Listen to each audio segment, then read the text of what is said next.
Just look around you for a second. That phone in your hand, the chair you might be sitting on, maybe the coffee in your mug, none of it just appeared, right?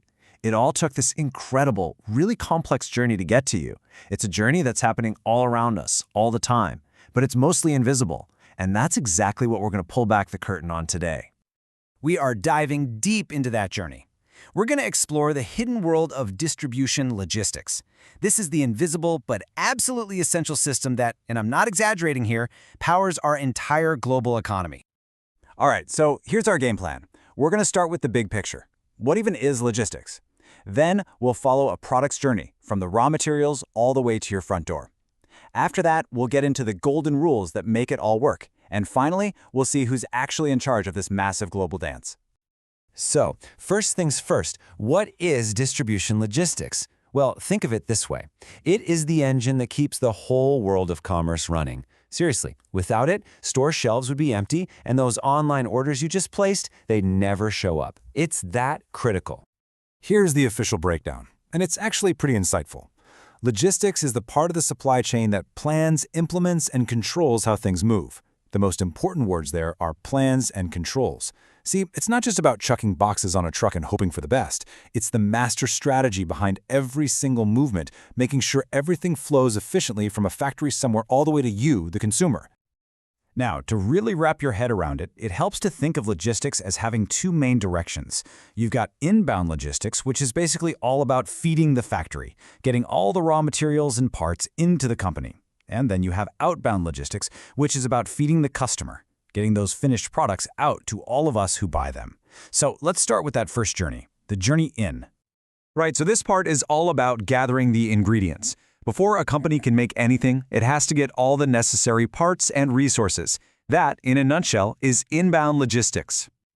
This gives you a great visual of that whole inbound process. The key thing to realize here is that this isn't just about ordering stuff and waiting for it to show up.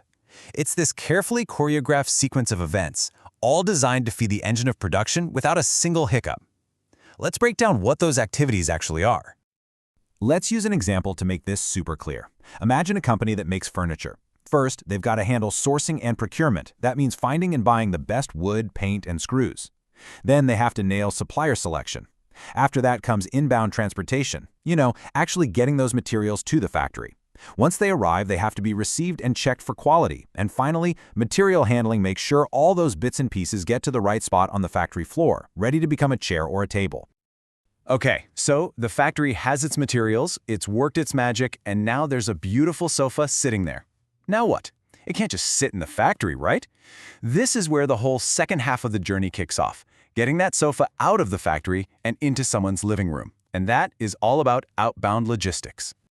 So that brand new sofa gets moved into a warehouse for storage. When you click buy, it's carefully packed up so it doesn't get damaged. Outbound transportation then ships it out to you. That entire process, from your click to the doorbell ring, is called order fulfillment. But what about that last one, reverse logistics? Well, that's the whole journey in reverse. It's what happens when you need to return something, and trust me, it has become a massive, incredibly complex piece of the puzzle for modern e-commerce. And just to give you a sense of the massive scale of outbound logistics, look at this number, 350,000. What on earth could that be?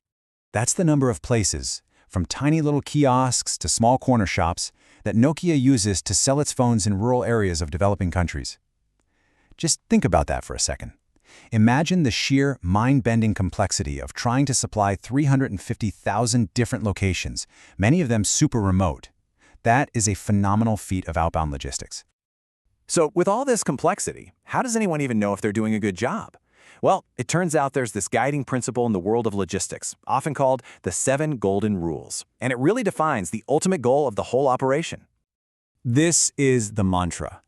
And the crucial thing to get here is that you have to nail every single one of these rights every single time. If even one of them is off, say you get the right item to the right place, but it's damaged, the whole thing is a failure from the customer's point of view. It's a total all-or-nothing game. And here they are, the 7 R's of logistics. You can really think of these as the key performance indicators for success. From getting the item and quantity right, to the time, place, price, and condition, all for the right customer. Nailing all 7 of these is how a company perfectly matches its supply with our demand and, most importantly, keeps us happy. Okay, so we've got the what and the why. But who's actually doing all this work? Well, a company has a pretty big decision to make. Do we handle this enormous job ourselves, or do we hire an expert to do it for us? As you can see, there are a few different ways a company can go about this. It's really a spectrum, from doing absolutely everything in-house to outsourcing the entire operation to a whole team of specialists. And these specialists are called logistics service providers, or LSPs, and they play a massive role in the global economy. Let's just quickly run through these. 1PL is total DIY. The company owns its own trucks, its own warehouses, the whole shebang. 2PL is when they create a separate company for it, but it's still internal. Now, 3PL is the one you probably know best. That's third-party logistics. Think FedEx or UPS. You're outsourcing to a specialist. And 4PL, that takes it up another notch. It's like hiring a general contractor who then manages all the other logistics partners for you to create one seamless system.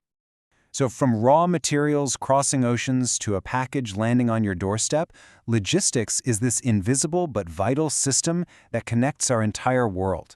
The next time you open up a box, just take a second.